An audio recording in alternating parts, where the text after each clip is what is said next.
There was one night I remember my daughter was actually starting to tear up because she's like, "Are we gonna be homeless?" Things like that. So I could feel their worry, and so that's a lot of my motivation now is to make sure I don't have to have them worry anymore after that. So Man, it's been a while since I've actually gotten to talk to you. I mean, I've seen you at some of the shows and we stopped like, hey, how's it going? But it's been a long time. So what's been going on, Ed? How you been? just keeping busy, trying to stay afloat. Yeah, we got the shop running now, and then we're working on a second location now, so it's been a little bit hectic, but yeah. So how many years has it been since you've gone full on, quit your day job and just went straight on 100% into Aloha I Revolution? think we just made 2 years. I think it's 2022 or 21 maybe. So Wow. our whole group got let go, and then they were gonna make us work in Colorado. So I'm like, that's okay. I think I'm good. So Oh, I didn't realize you got let go. Because when you started this company, you'd always told me like it was the dream to just do mhm. this, 100%. So I just assumed like you finally got to that point where like, all right, I'm ready to take this 100%. Yeah, unfortunately, I don't have the balls for that. It took a mass firing for it to happen, but I mean, we were already going pretty much full blast, and then so it's kind of like a blessing in disguise. I was ready to well, when I got let go, I was like ready to go already. So it's good timing. Good timing. Yeah, because how long were you doing juggling both doing a day job and running the company? We started in 2012, so I guess it would have been probably close to 10 years that I've been doing it part Wow. time. Yeah, so it was tough to balance, but the last couple of years we're doing since because of the pandemic, we're working from home. Mhm. So I got kind of spoiled and used to the lifestyle, and then I was like, I can't go back to work after this. So and then just a short while later, then they kind of told us that that was happening. So it's like perfect timing. Since that happened, Mhm. do you feel that, oh man, I should have done this sooner? Like, Yeah, yeah, for sure. I really? I think if I was a single bachelor, I think I would have done it maybe like 5 6 years ago. But Oh, I have a family, I have a mortgage. I gotta make sure my kids are fed. So that pressure yeah. was kind of like, okay, I need a regular paycheck income that I can count on to be sure I can support everybody. But yeah, it's been fun since then. A lot of pressure, but a lot of pressure I put on myself. Hmm. So it's good pressure, but it's nice to be able to fight for your paycheck and make sure you survive. Yeah, has that kind of been part of your personality, growing up that you're the type that, does put a lot of pressure on yourself and that's kind of how you motivate yourself to get things done? I've always been kind of self motivated. I'm surprised I was at my previous job for so long. I was there for 23 years. So Wow, I I'm, didn't realize it that long. Dang. yeah, I'm not good with being told what to do a lot of times. But fortunately, all of my bosses there were real cool, real mellow people and real nice guys. So I was lucky that I didn't have like somebody barking down my back kind of a thing. So there was a lot of flexibility there. So that's probably why I was able to stay for so long. But Hmm. I'm self motivated. I like to think of things and then try to implement them myself. So Yeah. sometimes too much. I gotta depend on more people, I think. So was it that when you were, coming out of school and stuff, did you have thoughts of maybe going into creating your own business way back then, knowing that you had this kind of personality? Right out of college, I think we were doing at that time as the web was big, so we were doing like web development for people, building websites for small businesses. Oh, I cool. partnered with a couple of guys and we just did that on the side. But dividing it by three people, you don't make a Yeah. lot of money. So Hmm. eventually, then I just had to get like a regular job with normal paying salary. So that didn't last very long. But I knew that I had this thing in me that I wanted to do something on my own eventually. Mm. Did you always go into like technology, web kind of stuff, thinking that that was what you wanted to do for your career? Yeah, in the beginning, I worked for I wrote for the Kaleo, Oh, the okay. student paper at the University of Hawaii. I wrote like a tech column on there called Worldwide Ed. So I'll talk about like Hotbot and all these new technologies at the time.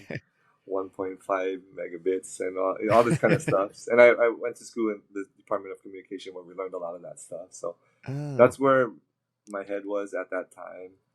I worked for like a small internet service provider, Japanese internet service provider, as my part-time job. So I thought I was gonna move to Japan and be this tech guy, but yeah, that didn't. And I was actually on the UH servers. Was the number uh-huh. one traffic website on the University of Hawaii servers at the time. Wow. So they had Nice to work. implement a restriction on us because we're taking up so much of the school's bandwidth at that time. So it's kind of fun to be number one for some people. Yeah. So how come you didn't go if your plan was to go to Japan? How come that never came to fruition for you?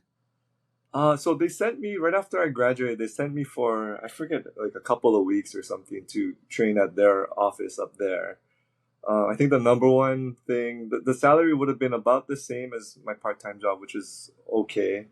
But I think the number one thing that I couldn't get past was that at that time people were like smoking a lot. So Oh, even like in the office, it's like in the AC, you can smell it all day long. So I was like, I can't work like this. wow. So I think that was the number one reason I didn't. But I a little bit regret it because I wish I kind of lived in Japan for a little while or for my life. Yeah.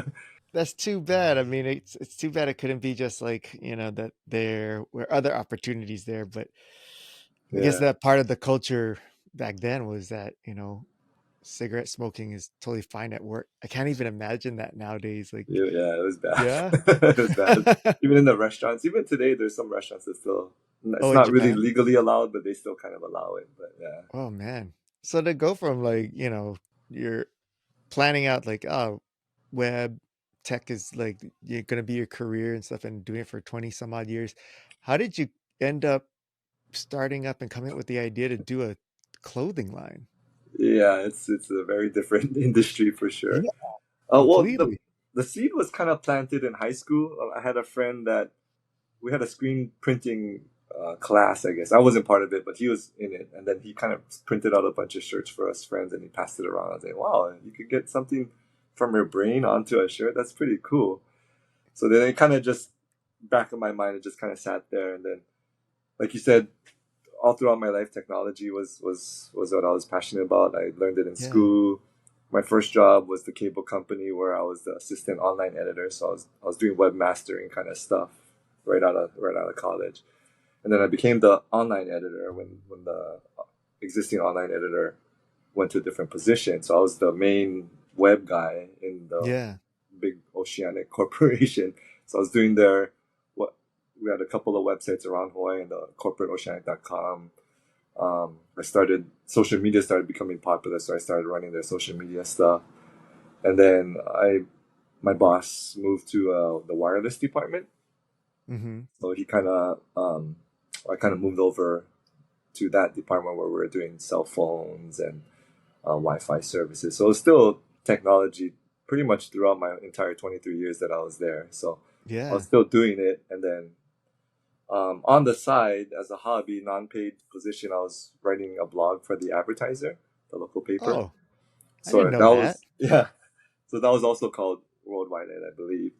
And so that was more like silly stuff, living in Hawaii, cultural kind of stuff. And then the power with the advertisers is that there's a lot of readers, just Hmm. in general, so by default. So I was fortunate where I was able to build a small community behind my blog, and then VH07V kind of came up in conversation. So I'm like, oh, let's try doing some shirts then and just pass it out to the readers because I will do contests, so I'll run it as a giveaway and things like that. So and then eventually it just kind of just built from there.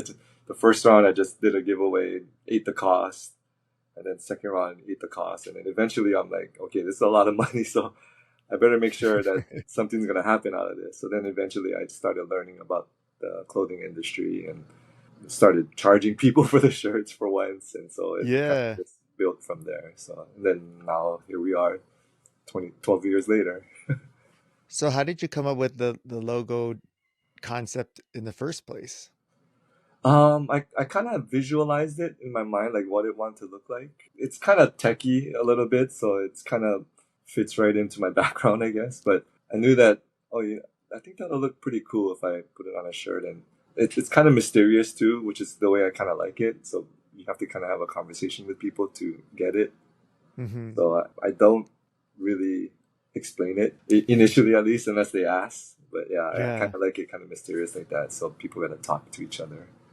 Was it something that came about from, because what I used to do with the calculator is you write things with the numbers and flip it upside down. It says hello or Yeah. boobs or whatever. Is that how you came up with this? Boobless. Yeah, Yeah, yeah. yeah. Yeah, no, not really. It's just kind of something different. So I like to kind of think outside of the box. And so I was like, if you put that word on a shirt and you can look down at your own heart, it's Hmm. kind of like a Oh, daily reminder to keep aloha at your heart, in your heart. So yeah. that's kind of where it started. Knowing that it was just starting as a, that would look cool on a shirt, but it's evolved and it seems like there's such a mission. And you kind of explained that just now.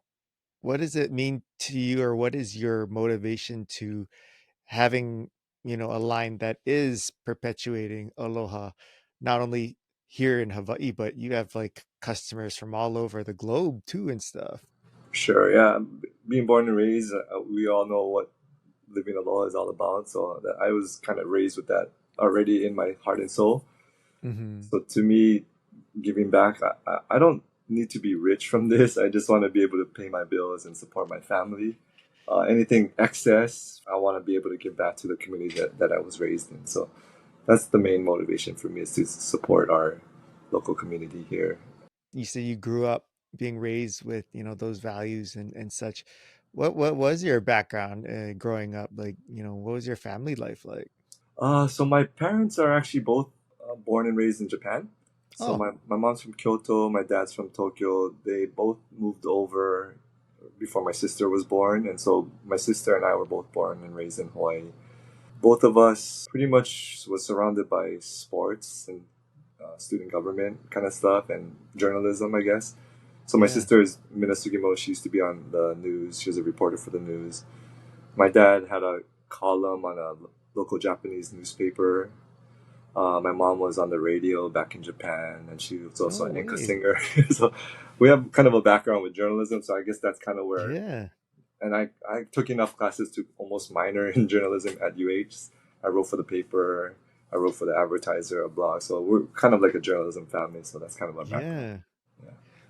What prompted your parents to move from Japan to Hawaii? That I don't know. I gotta Really? ask them. But I think Wow. yeah, maybe we 'Cause need that's your a pretty services big for move. the family the family Yeah. interview thing. But my guess is that my dad is I'm kind of similar to my dad, where he's not good with being told what to do and authority and freedom. And I guess Japan is real strict with the rules and everything, so he's not one to conform. So I Uh-huh. think he maybe visited America at some point. He's like, "Oh, look at all this freedom." So maybe he wanted to just be where that was. So that's my guess. I'll ask him later. But Yeah. Being that you're born and raised here in Hawaii, did you have a lot of experience or knowledge about your Japanese roots and your family? Like, was there a lot of family ties that you guys connected to here, or were you guys kind of on your own because most of your families just stayed back in Japan? yeah, pretty much everybody except for my parents are here in Hawaii or in Japan, I guess. I kind of wish that we had a little more cultural pushed on us, I guess. Yeah. Although my mom mostly spoke Japanese to me, and a lot of times I was embarrassed in front of my friends and things like that, Oh, which I kind of regret to this day. But I kind of wish that I tried to pick up on the language and the culture a lot more than I did. But I'm catching up now, I guess, as yeah. much as I can. So I do a lot of trips to Japan. I try to speak to. I'm texting my mom, trying to type it in Japanese now. So I'm trying to catch up on lost time. But yeah, I kind of wish I didn't feel that way back in the day. But all kids are like that growing up, I think. What sparked the embarrassment? Was it that, the kids would tease you or anything, or was it just It's you just felt because different?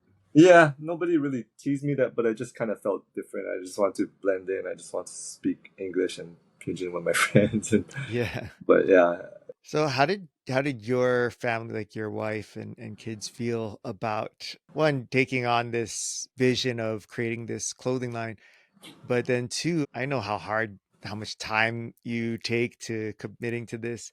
So Mhm. having to juggle two jobs, essentially two careers and family and stuff, how did they feel about how was the family life for you guys? And even now too, I'm sure you're probably more busy now than you ever were. Yeah, I think so. I'll go 9 to 5 at my day job, and then any waking hours that the kids aren't busy doing stuff, I would be doing the business stuff. At that time, we didn't have a Mhm. physical store too, so it's kind of relatively easy. I'll just do online fulfillment, customer support, marketing, and things like that. But now that we have a store and working on a second, I have to physically be there a lot of the times, and so that takes up a lot of times. But I think they're happy. I think they were worried when I told them, because we kind of got told that there's a chance that our group might be going away at some point down the road. Mhm. So I kind of gave them a heads up, and they were worried. There was one night I remember my daughter was actually starting to tear up because she's like, "Are we gonna be homeless?" Things like Oh, that. So I could feel their worry, and so that's yeah. a lot of my motivation now is to make sure I don't have to have them worry anymore after that. So, but now, yeah, it's, like you said, it's even busier than it ever was before. So that's my challenge right now is trying to balance work-life balance. I got to be sure I'm home for the kids without letting this side fall apart. So Yeah. that's my biggest challenge right now. Thankfully, my wife also helps with the business, so she handles most of the wholesale side of things, Mhm. and then I kind of handle the rest of it, the retail and the online. So it's a good balance. Did she have a background or experience in that prior to this? She did actually more online. So the previous job she was at was Maui Diver, so she handled their online sales and I think some Oh, of the okay. marketing as well. So she had a little bit of background on sales and product sales and retail sales. Okay. So it was something that, that she had a, desire to do. It wasn't that she had to like figure out a new, talent and be like, oh, just because, I gotta support my husband, I'm gonna figure out how to do this. I don't know, but you gotta ask her. Maybe that's what it is. Maybe that's why she's mad at me every day. No, just kidding. I think she likes what she does because other than what she does for the wholesale, she has a lot of time to spend with the kids and their activities and things Oh, like that's that. So nice. she's really happy about that. Wow. So this business supports your entire family right now. It's the thing that Yeah, keeps you guys going then. it's a little scary when you think about it, especially when we take on new responsibilities. But Yeah. hopefully it'll all work out in the end. Like I said, I'm not here to become rich or famous or anything like that. I just want to be able to provide for my family and pay for the bills. So that's pretty much. I don't take a paycheck myself. I just everything that comes in pays the bills, and then the rest is kind of for the business. So Wow. that's the way I keep it.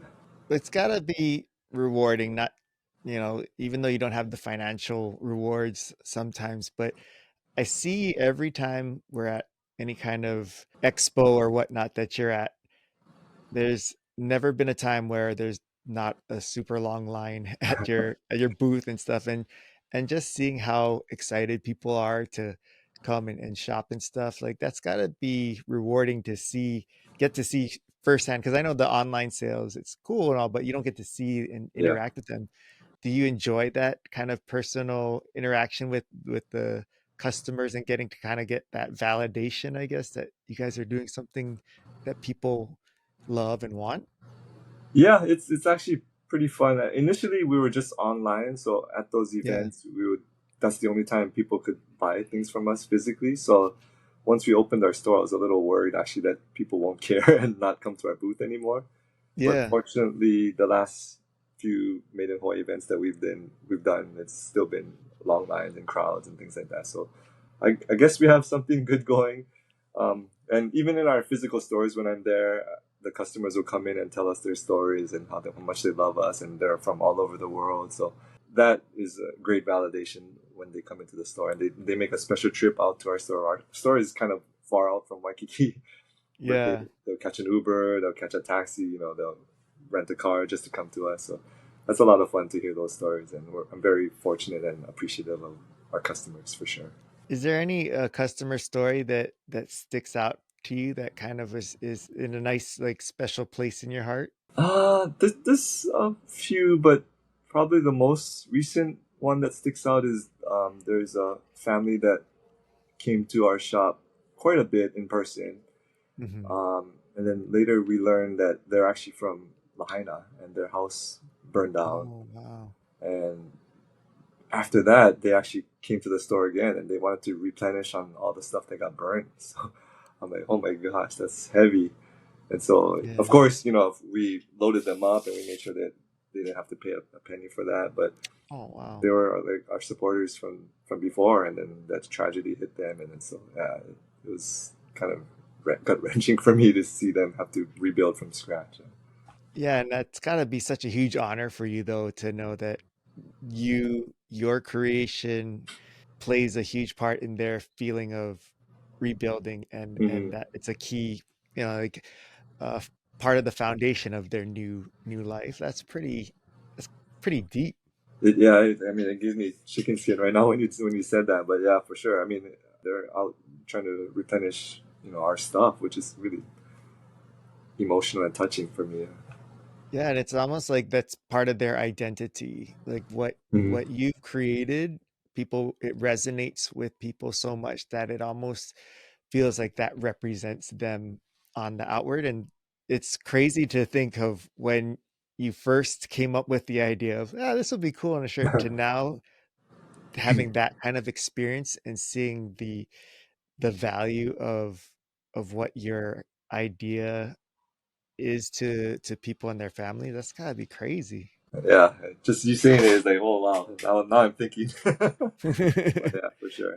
Sometimes I'm so caught up in this bubble, but that I don't Yeah. really see what's out there. But hearing somebody else say that, it's really impacting to me.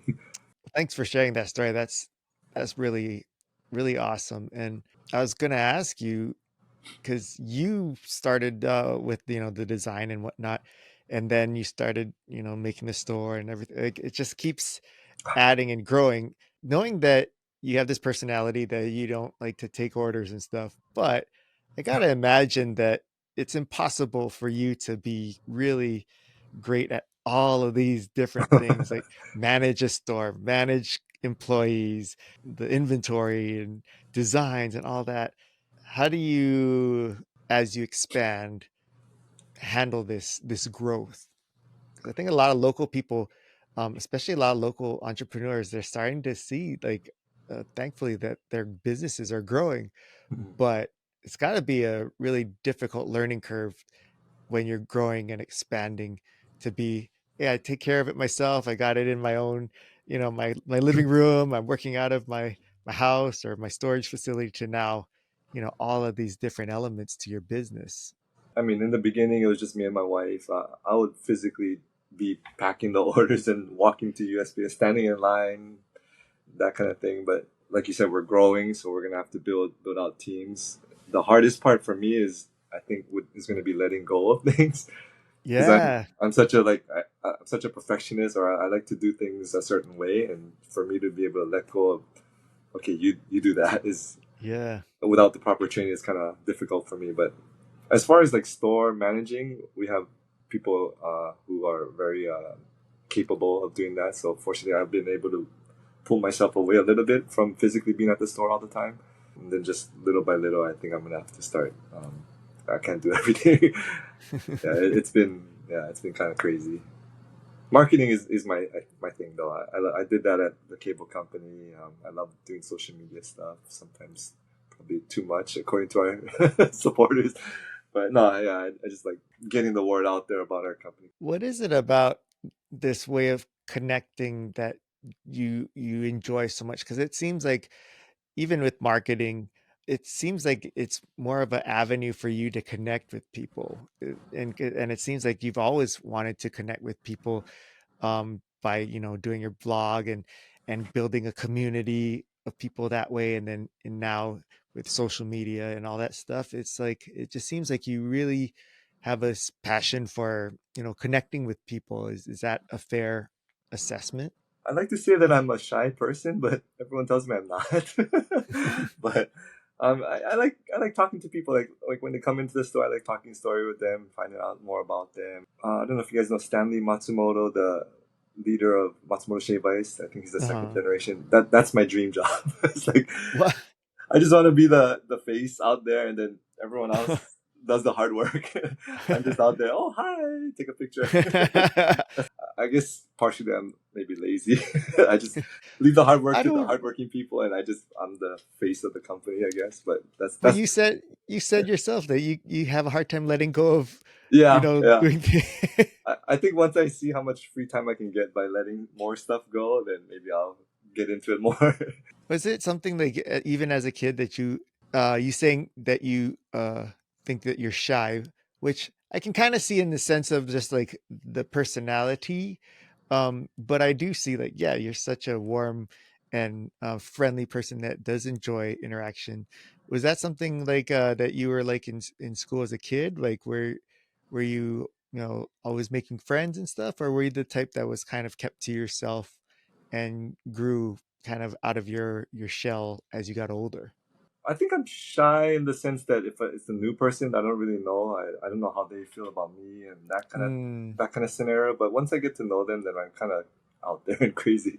Yeah, I was always the guy with friends, and I was actually the student body president in middle school.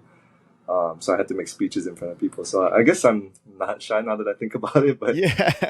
I'm assuming your parents kind of are similar, that they're not shy, especially if your mom was in the media, and your father, I'm sure he had to interview a lot of people and stuff for his job. But is that kind of, do you think that they were similar and that they weren't shy, and that you might have learned that kind of thing from them, emulating their personalities? probably, yeah. My dad is pretty out there, and my mom likes attention, so Oh, really? I probably got a lot of it from both sides. Yeah, because she was an anchor singer, so had stage presence, and she has a really good voice, singing voice. Oh And man. my dad is just kind of just loud and talkative, and everyone says they're super cute. So hopefully, I can get there one day. Did your mom still continue to sing like after she had you guys? Yeah, so they had this thing in Hawaii called the Red and White Festival. So I think she would be one of the participants in that for several years, many years, I guess. But from what I understand, and this is probably another story that I gotta dig in deeper with them, is that when she had kids, then she kind of said, "Okay, that was my old career. Well, let's concentrate on the family." I think Oh that's wow. what happened. So I'm the cause of her non-record success, I guess. I gotta ask Do you guys ever go like karaoke together, and she her. starts busting out stuff? You're like, oh, there it is. She actually has one of those, the mics you connect to your TV. Oh, the magic mic. Yeah, one of those. Yeah. So she has that, and she sings pretty regularly, and she has her Oh, own no little way. ukulele and everything. So Oh, that's cool. They help out with you guys like when like I've seen them at when you do the expos and stuff too, right? they used to in the beginning. Now we have our own like friend group or staff that runs it. Mm-mm. But there were times when like during the holiday season or when we do a fundraiser and the orders are kind of crazy, they would just come into the shop and help us like pack orders and things like that. They enjoy it because they're both retired. They have Yeah. nothing better to do with their time, so they like to support their Well, I was children. gonna say they probably enjoyed the interactions, like, having that excuse to talk story with people and things, because that's, part of their personality, like to be out there. Yeah, it's funny because they say they're wearing their shirts out and about, and then they'll see somebody else just trying to Yeah. mind their own business, but then they'll go up to them and say, "Oh, I like your shirt," and then they'll walk away. They won't even say who they are or anything like that. That's my son. Yeah. So if anyone's out there that gets approached by them, I pre-apologize. That's gotta be neat. Like, so there's Asian families that, when the kids grow up, you always feel like you can never do anything right. Like, no matter, you're always looking for the validation of the Asian parents. Mhm. Did you ever have that? Or has they always been just really supportive? I think they're unlike normal Asian parents who are very strict and very make you study a lot. I kind of Mhm. wish they were a little bit more so I would study better. But yeah, there's one famous story where my Japanese teacher in high school, she kind of, I would have a conversation in the back of the room with my friend, and she kind of got mad at us. So she had a parent teacher conference, and so she called my dad in, and instead of my dad getting mad at me, as soon as the meeting was over, we walk out, drive home. He's like, there's a few months left to graduate. Just be a good boy. And he didn't scold me or anything. So he probably should have scolded me, but yeah, he didn't scold me. He Yeah. said, just get through this and graduate, and you'll be fine. So he was real supportive in that way. So very lucky. Yeah, because I gotta imagine that, for them to be so proud to be repping your shirts and stuff out and about and like telling people, complimenting, like that's gotta be such a sense of pride for them in I that. hope And so. Yeah. have they ever been like, because you said they weren't hard on you guys, didn't really discipline you. Was there ever any time that you can remember, like, well, there was this one time that I got in big trouble, or I'm trying to think. wow, that's I, pretty good if you can't think of one off the top of your head. There's one story my mom told me, which I don't remember, but she said she was really mad at me and she slapped my face.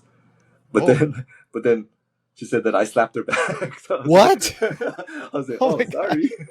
I don't remember gosh. that at all. But I guess and she's not really normally like that. So I must have done really something really bad for her to physically hit me like that. Yeah. Did she remember how old you were? I must have been elementary school, maybe. I think, if I had to guess. Dang. That's But crazy that you don't remember it. That sounds like a yeah, pretty like pillar stone pivotal moment. moment. Did she remember what it was that she was mad at you about? She probably does. I don't. Oh, we gotta Yeah, find out. yeah. I gotta There's find all that. of these things we gotta figure out. I gotta start taking some notes. Yeah. Moving forward, you kind of mentioned it earlier that you have a store and you're working on a second one. What are kind of the upcoming things for you guys? Yeah, so we have a store right now. It's in a shopping center in Waimalu called Waimalu Shopping Center. So it's Hmm. just a small little, almost 300, 400 square foot space that we're operating out of. We picked up a location in Kaimuki. Oh wow, so you already got a space. Yeah, Nice. we've made 3 or 4 payments now, so I need to get this place open. But yeah, we're waiting for permits right now. So as soon as we can Ah, get those, then we can start doing a lot of the work on it, and then we can hopefully open soon. I was aiming for quarter 1, but it might be like quarter 2, hopefully.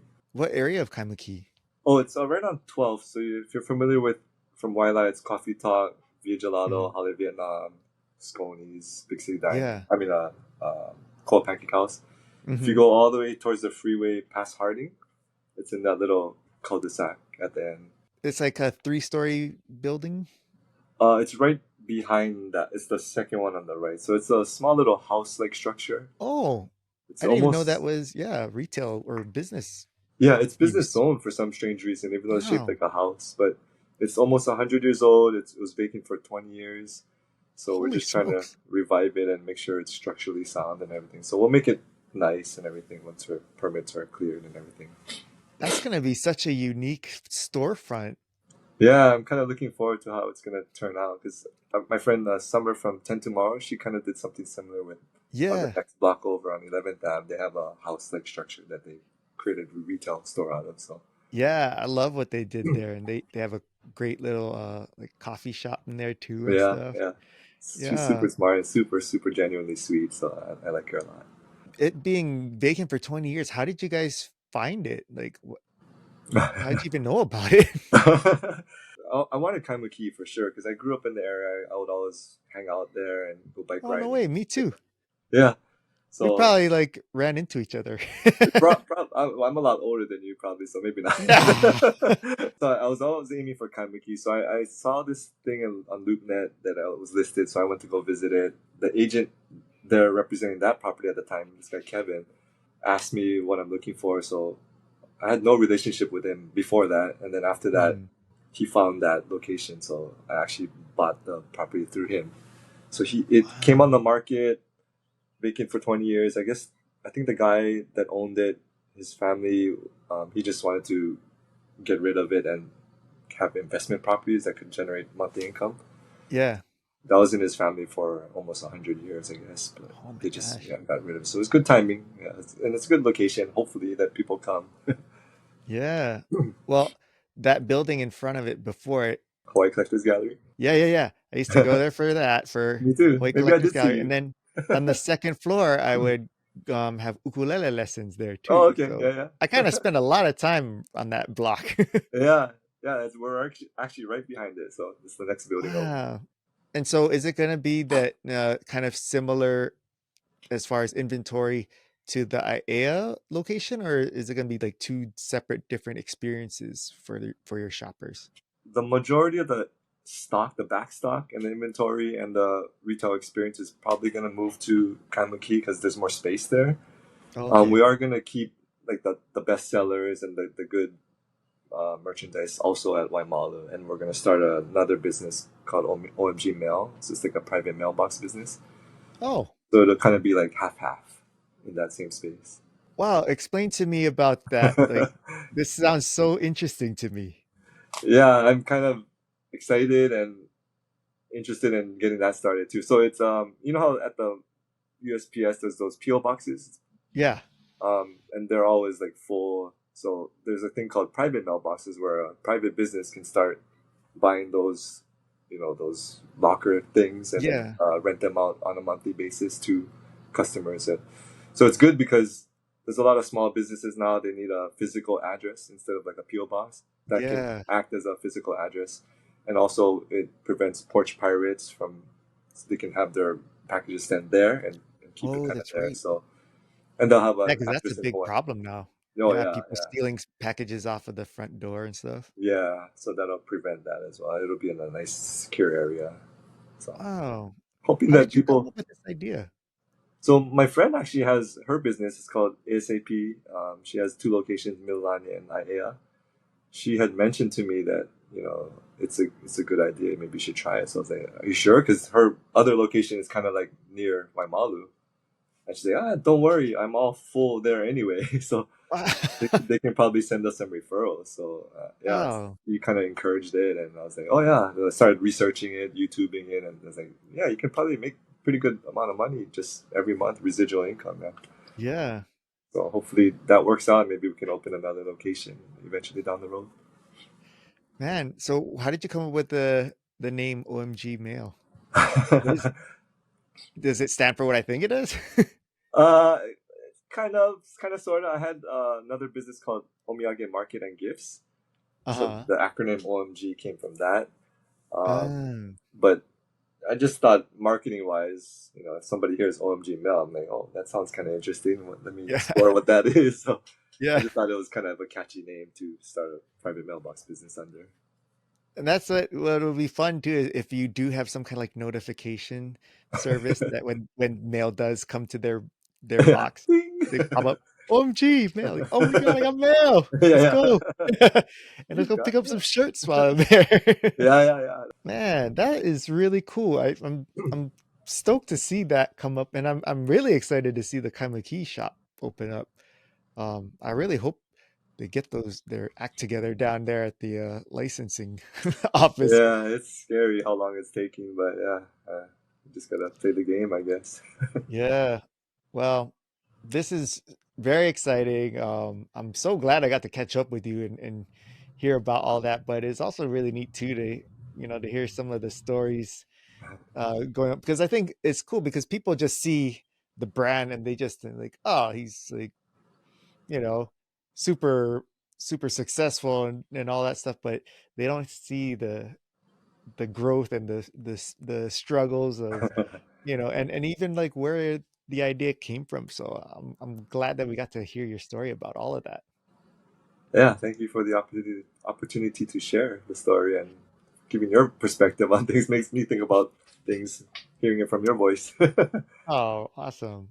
Well, how can people get connected with you guys and order online, follow you on social media, learn about, the updates of when the store is going to open and all that kind of stuff? Mm. Probably the primary place I post is Instagram, so it's at VH07V, Facebook, TikTok, YouTube, and all of that. So, and then VH07V.com is our online store. Okay. Well, we'll put that in the link, those links in the description. But as far as following you on Instagram, like what are some of the fun things that you put on there that people can? look forward to if they haven't started following you? Yeah, it's a little scary if you come there for the first time. It's just me acting crazy and silly and wearing wigs and doing all kind of nonsense. I probably have too much time on my hands, but I'm just trying to kind of show the behind the scenes look of of clothing brand store owner kind of thing, and then I'll try to mix in some comedy or funny stuff here and there. But Yeah. the I guess the goal, subliminal goal, is just people recognize our brand and maybe decide to buy something down the road. So yeah. Well, what I love about that is it's so much more fun versus a traditional like, hey guys, here's a brand new logo or brand new design, come down from 9 to 5 and all the kind of like boring stuff. Like you make it fun and then we feel like we get to feel connected to your personality so that your products actually have a little more, you know, relationship to us than just, oh, it's a t-shirt that I like the design. It's like it's a t-shirt that I like the design and I like the person that it came from. Yeah, hopefully yeah, I give off that vibe too. But also part of it is I don't like my talking voice, so I can't picture myself talking in front of a camera with a shirt. I don't want to see that myself. So at least I don't have to talk when I'm doing my crazy stuff. Well, I think it's awesome. It keeps Thank you you. young, man, because I feel like you're like way more hip than most of us. You're sticking with the trends. I'm turning a big number this year, so I'm not looking forward to that. But Well, I hope you get take time to celebrate it right, and I appreciate all that you're putting out into our community of spreading this message that you have, um, for all of the different things that we've seen put out there, where it can be kind of like pushing the narrative of more aggressive and mean spirited things. I love companies like yours that is pushing the right things and sharing aloha, keeping it in your heart. It's beautiful, and I'm so grateful for you to come up with this and to keep on pushing that out for not only us here in Hawaii, but for all across the globe. So keep doing the good work, man. thank you so much. Appreciate it. Yeah.